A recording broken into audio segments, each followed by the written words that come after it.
তাহলে preposition, preposition আজকে পড়বো, ঠিক আছে। প্রি কথার অর্থ কি? আগে। এবং পজিশন কথার অর্থ কি? অবস্থান। তাহলে দুইটাকে একসঙ্গে জড়লে আমরা কি পাবো? আগের অবস্থান।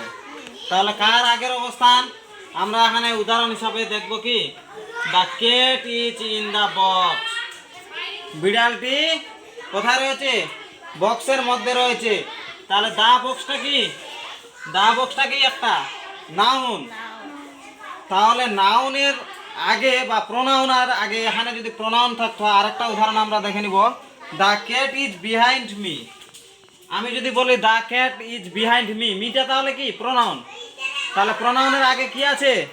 বিহাইন্ড। বিহাইন্ডটা কি? প্রিপজিশন। তাহলে এই যে আগের অবস্থান করেছে, ইনটা কি? প্রিপজিশন। এই ইনটা কিসের মধ্যে রয়েছে? বক্সের মধ্যে। বক্সের মধ্যে রয়েছে না? কি বলেছে? The cat is in the box. বিড়ালটি বক্সের মধ্যে রয়েছে। তাহলে এখানে এটা পেয়ে গেলাম কি? নাউন। তাহলে নাউনের আগে কি বসেছে? প্রিপজিশন। তাহলে মনে রাখবো কি আমরা? নাউন এবং প্রোনাউনের আগে যে বসে বা অবস্থান করে সেটাকে কি বলা হয়? প্রিপজিশন। এবার প্রিপজিশন অনেকগুলা রয়েছে, in, at, behind, between, over.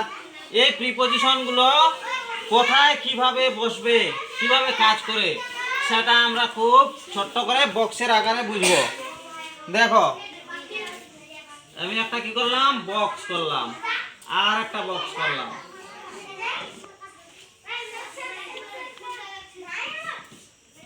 তিনটা বক্স করলাম।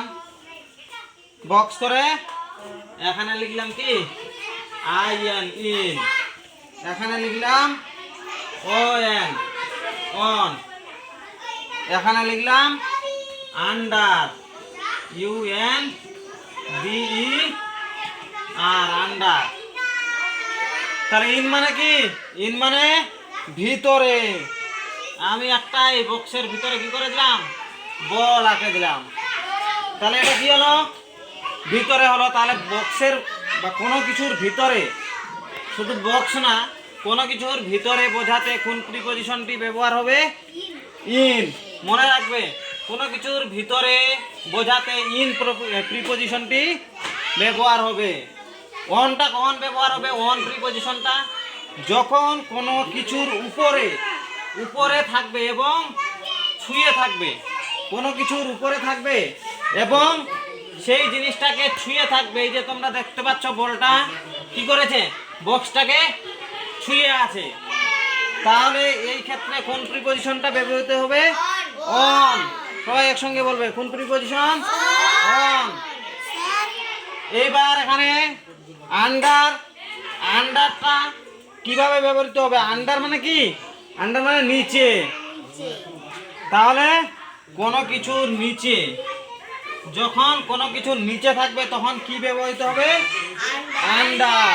মনে থাকবে, যখন কোনো কিছু নিচে ব্যবহৃত হবে বা নিচে থাকবে তখন সেটা কি প্রিপজিশন হবে? আন্ডার। মনে থাকবে?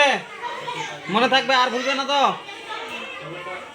এইবার দেখো, এখানে একটা বক্স আছে, এখানে একটা বক্স আছে, এই বক্সের মাঝে একটা বল আছে। তাহলে এটার ক্ষেত্রে কোন প্রিপজিশন বসবে? বিটুইন। বিটুইন মানে কি? মধ্যে। Between. মনে থাকবে, দুটি বক্সের মাঝখানে বা কোনো দুটো বস্তুর মাঝখানে যেই প্রিপজিশনটা হবে সেটা কি? বিটুইন। তোমরা দেখতে পাচ্ছ এখানে একটা বক্স, এখানে একটা বক্স, এই বক্সের দুটার মাঝখানে কি আছে? বলটা আছে। তাহলে এই ক্ষেত্রে কোন প্রিপজিশনটা ব্যবহার হবে? বিটুইন।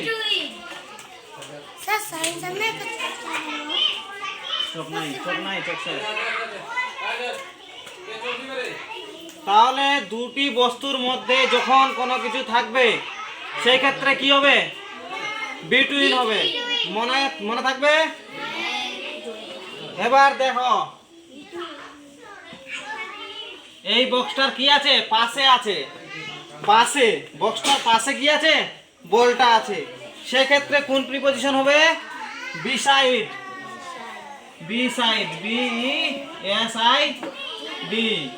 তাহলে মনে থাকবে বিসাইড যখন কোনো কিছুর পাশে বোঝাবে তখন সেক্ষেত্রে কি হবে? বিসাইড হবে। মনে থাকবে? তাহলে আজকে আমরা 5টি প্রোনাউন শিখবো, প্রিপজিশন শিখবো, সরি প্রোনাউন না প্রিপজিশন। তাহলে 5টি প্রিপজিশন কি কি শিখলাম? ইন কখন থাকবে? যখন কোনো কিছুর ভিতরে থাকবে তখন সেক্ষেত্রে কি হবে? In preposition. যখন কোনো কিছুর উপরে থাকবে, যেমন এই টেবিলটার উপরে রয়েছে কি ডাস্টারটা, এবং এটা কি ছুঁয়ে আছে, টেবিলটার উপরে আছে কিন্তু ছুঁয়ে আছে, তখন কি বসবে? অন প্রিপজিশনটি বসবে। ঠিক আছে? যখন কোনো কিছু নিচে থাকবে তখন কোন প্রিপজিশনটি? আন্ডার। যখন দুটি বস্তুর মাঝখানে থাকবে, দুটি বস্তুর কি আছে? মাঝখানে আছে, তখন কি থাকবে? বিটুইন। যেমন আসমা আর মাইশার মাঝখানে কে আছে? রুবা। তাহলে কি বসবে? বিটুইন। ঠিক আছে, মনে থাকবে। তারপরে বিসাইড প্রিপজিশনটি কখন বসবে? যখন কোনো কিছুর এই বক্সটা কি আছে? পাশে আছে। যেমন এই বইটার পাশে কি আছে? ডাস্টারটা আছে। তাহলে কি প্রিপজিশনটা বসবে? বিসাইড। তাহলে আজকে আমরা কয়টা প্রিপজিশন জানলাম? হ্যাঁ, 5টি। এই 5টি প্রিপজিশনেরই মনে রাখবে। আমি এই 5টা প্রিপজিশন থেকেই কালকে তোমাদের কি দেব? টাস্ক দেব, সেগুলো করে দেখাবে। ঠিক আছে? আজকে তাহলে এই 5টি প্রিপজিশন থেকেই ক্লাস অফ রাখলাম। এরপরে আরো অনেকগুলা প্রিপজিশন রয়েছে, সেগুলো সম্বন্ধে পড়বো, জানবো। হ্যাঁ, মনে থাকবে?